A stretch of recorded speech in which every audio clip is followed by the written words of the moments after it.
The rhythmic hum of the engine filled the cabin as Martin leaned back in his seat, eyes flicking between the track ahead and the control panel. The early morning air clung to the train, its weight almost comforting in its predictability. Beside him, Ethan scanned the CCTV monitor, his brow furrowed.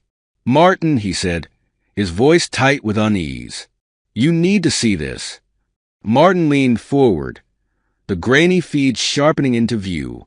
On the screen, faint figures moved along the embankment, their silhouettes dark against the pre-dawn glow. At first, they seemed like track inspectors, but their deliberate movements made his stomach twist. Tools glinted in their hands as they closed in. "They're not supposed to be there," Martin muttered, toggling to another feed. His breath caught. The figures had disappeared, only to reappear moments later, climbing onto the rear of the train. "They're boarding." The day started like any other. Martin cycled through the early morning streets toward the train yard, the cool air stinging his cheeks. The rhythmic clatter of trains echoed in the distance, a comforting backdrop to his routine. He liked these quiet moments, the calm before the hours of rumbling steel and iron took over. He parked his bike near the control office, nodding to the dispatcher as he signed off on the day's cargo manifest. FDX 407 was a standard freight run, transporting machinery, raw materials, and one particularly secure vault in Car 3. The vault always stood out. A fortified enclosure with reinforced doors, biometric locks, and a distinct aura of secrecy. Martin didn't know its contents, but the vault's presence hinted at something valuable. He'd speculated about it before. Jewels, classified documents, or perhaps something even stranger.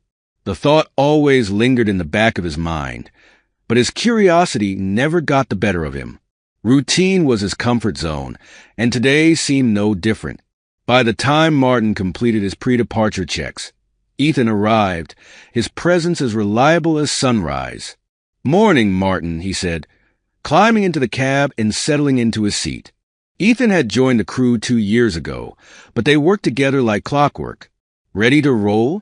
Martin grinned, tugging at the throttle lever. "Always."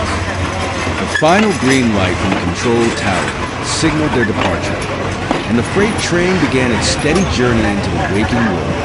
The train chugged along the countryside, its rhythm soothing. Martin enjoyed the familiarity of the ride, the gentle sway of the cabin, the hum of the engine, and the way the tracks seemed to stretch endlessly toward the horizon. The train's momentum built as it moved further from the yard, cutting through stretches of farmland bathed in the golden glow of dawn. The rhythmic hum of the engine and the clatter of the wheels created a soothing soundtrack, one that Martin and Ethan had grown accustomed to over the years. Martin leaned back in his seat, observing the countryside blur past. These moments of quiet were why he loved the job. The monotony was his comfort zone. Ethan adjusted the throttle beside him, the two falling into the familiar rhythm of light conversation punctuated by occasional glances at the controls. "Think it'll rain today?" Ethan asked, his eyes flicking out the window at the cloudless sky. "Looks clear for now," Martin replied, shrugging slightly. "But you never know. Summer storms have a way of sneaking up on you." Ethan chuckled, recalling the relentless heat wave from the previous month. The train slowed as it approached a wide curve, maneuvering carefully. Its rhythmic hum softened, blending with the metallic squeal of the tracks. Martin adjusted a few dials on the control panel, ensuring everything remained steady, while Ethan leaned closer to the CCTV monitor. "Martin, take a look at this," Ethan said suddenly, his tone sharpening. Martin leaned forward, his brows furrowing as he saw the grainy footage on the screen. Faint figures moved along the embankment parallel to the train, their deliberate pace setting off alarm bells in his mind. At first, Martin thought they might be workers inspecting the tracks, but something about their movement seemed off. The figures were closing in, their path aligned perfectly with the train. Tools glinted in their hands, crowbars, long rods, and other implements Martin couldn't quite identify. The screen flickered as the figures briefly disappeared and then reappeared, pulling themselves onto the train near Car 7. "They're boarding," Ethan muttered. There was tension in his voice. Martin felt his stomach sink. This isn't random, he said grimly. They knew where to strike.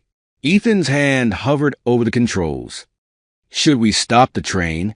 Stopping's not an option, Martin replied. If we stop, we're sitting ducks. We keep moving. He toggled through the CCTV feeds, his eyes scanning a view of intruders forcing open the heavy doors of Car 7, dressed in dark, masked, moving with precision. They're pros, Ethan muttered.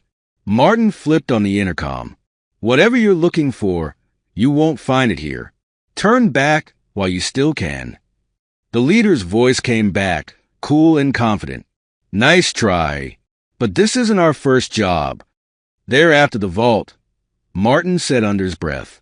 The secured car sat just ahead of the engine room, reinforced and biometric locked. If the thieves reached it, they'd need time to break in, time Martin didn't plan to give them. His fingers flew across the console, slapping on the emergency alert system that would notify the next station for police assistance. This'll alert the authorities, he said. If we hold out, backup will be waiting. Ethan leaned in. How long? 15 minutes, Martin replied. But that's a long time with them clawing their way through. We need to slow them down. Ethan stood straight. And if they make it through? Martin handed him a wrench. Then we make sure they don't. Stall them. Block doors. Knock things over. Buy us time. Ethan hesitated. They're armed, Martin. They won't reach you. I make sure of that, Martin said crisply. If they take over either the train or the vault, it is over. Ethan blew out a breath and clutched the wrench tightly. All right, but you'd better have a backup plan. I will monitor all from here, assured Martin. Ethan nodded and disappeared up the hall. Martin checked the CCTV feeds, rerouting power to lock down Car's access doors. The thieves started to get frustrated. While their leader didn't raise his voice, the orders were razor-sharp. They are too organized, Martin muttered. Ethan frantically overturned crates and shut off passageways. You're doing great, Martin said over the radio. Keep them guessing. Easy for you to say, replied Ethan. One almost had me in that last car. I had to bolt. Martin finally saw Ethan hunched down near car 4. They're getting quicker, he said. Suggestions? Block the door of car 4. Shove something heavy in the way, Martin ordered. Ethan growled and tugged a crate into place. Suddenly, the radio crackled to white noise. A jammer, Martin said, his gut plummeting. Escalation. The thieves were cutting comms, jamming cameras. The feeds for cars 2, 3, and 4 flickered to black.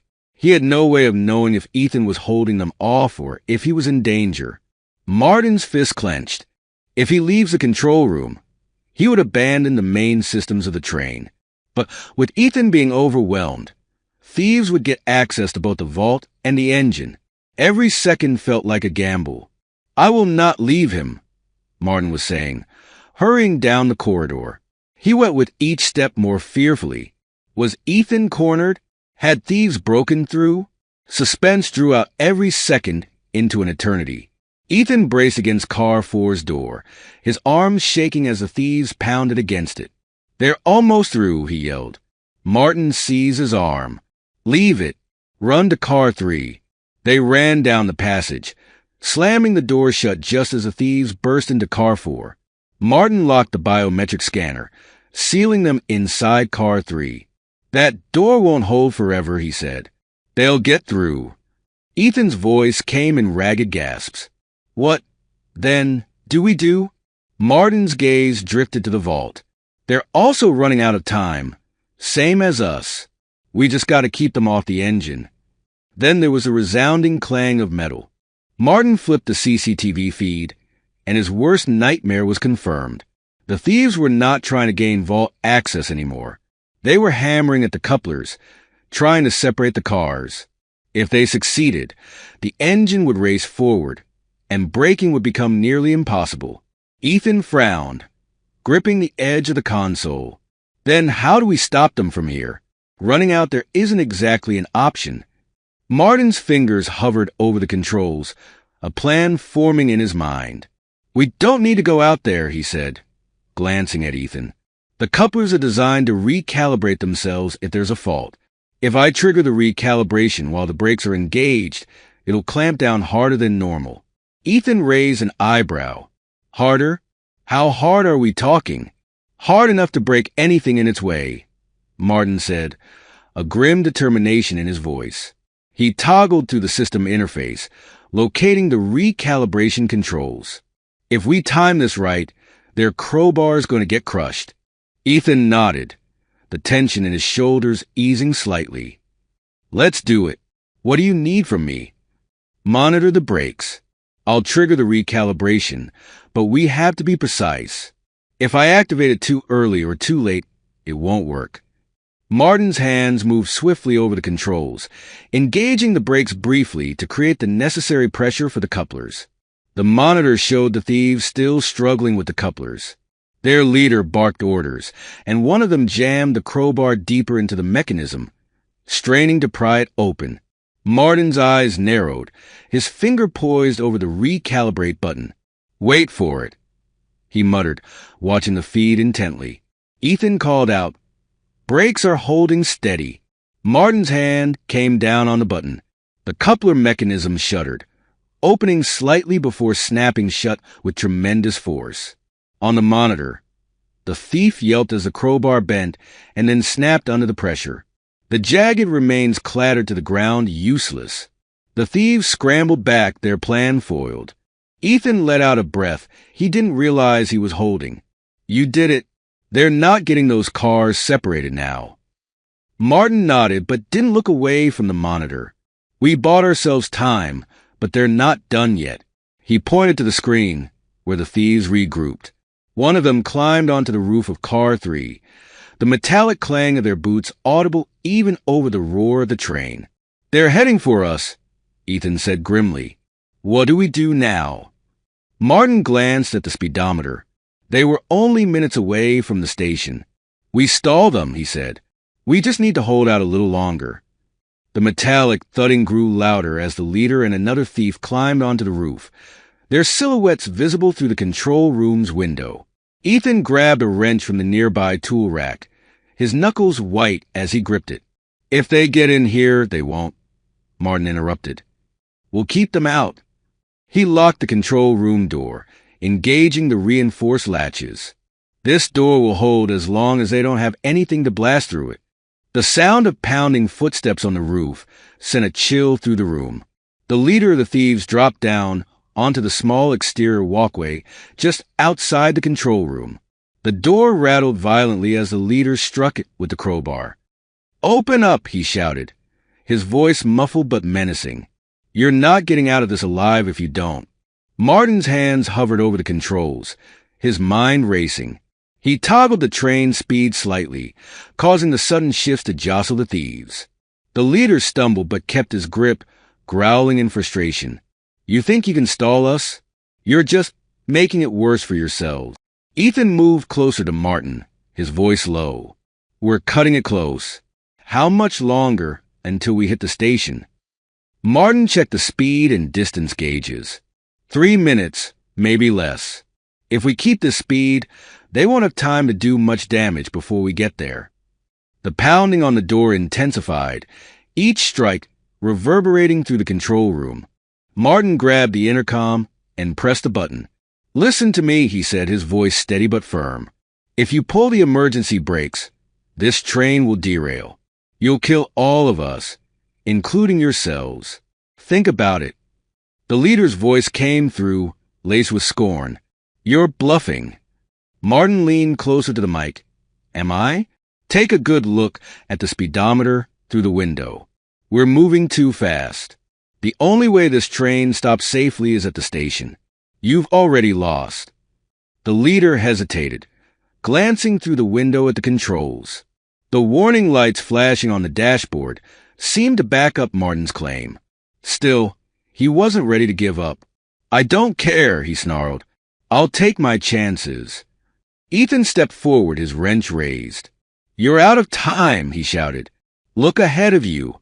The leader peered over the corner briefly, seeing the station lights approaching rapidly in the distance. For the first time, doubt flickered across his face. He glanced back at Martin and Ethan, then at the speeding tracks ahead. "Damn it," he muttered under his breath. The train was nearly there, and his escape plan hinged on their ability to vanish before the authorities could pin them down. "Get ready to jump," he barked, his voice cutting through the clatter of the train. "Move," he shouted over his shoulder as his men followed suit, their boots thudding onto the concrete one after another. Martin and Ethan watched from the control room window, their stomachs sinking as they saw the thieves scatter. "They're making a run for it," Ethan exclaimed, his hand instinctively gripping the edge of the console. The thieves darted in different directions, hoping to blend into the shadows and evade capture. The leader sprinted toward the far end of the station, his long strides carrying him toward what he thought was an open exit. One of his crew tried to jump onto the tracks, but a sharp whistle from an officer cut through the air, and a spotlight pinned him in place. Moments later, he was tackled by two officers. Another thief veered toward a maintenance tunnel, his path clear for just a moment. Before he could slip away, a team of officers surged forward, blocking his escape. An officer lunged, grabbing him by the arm, and the two tumbled to the ground. The leader thrashed wildly, trying to free himself, but the officer held firm, pinning him down until backup arrived. The other thieves, seeing their leader subdued, stopped in their tracks. They dropped to their knees, their hands raised in surrender as officers closed in. The platform, now bathed in the glow of flashing police lights, erupted with shouts and commands as the situation came under control. After the debacle, the station master approached Martin and Ethan on the platform, his face a mix of relief and admiration. "You two kept your cool in a situation that could have gone south fast," he said, clapping Martin on the shoulder. "The police are handling the rest, but it's thanks to you that this train made it here intact." Martin offered a tired smile. "Just doing our job," he replied, glancing back at the train. The vault, untouched in Car 3, was a testament to their efforts. For all the chaos, they'd kept their cargo and themselves safe. As the first light of dawn began to creep over the horizon, Martin and Ethan leaned against the train, their exhaustion mingling with a quiet pride. The night had tested them, but they'd emerged on the other side, the rhythmic hum of the engine promising steadier miles ahead.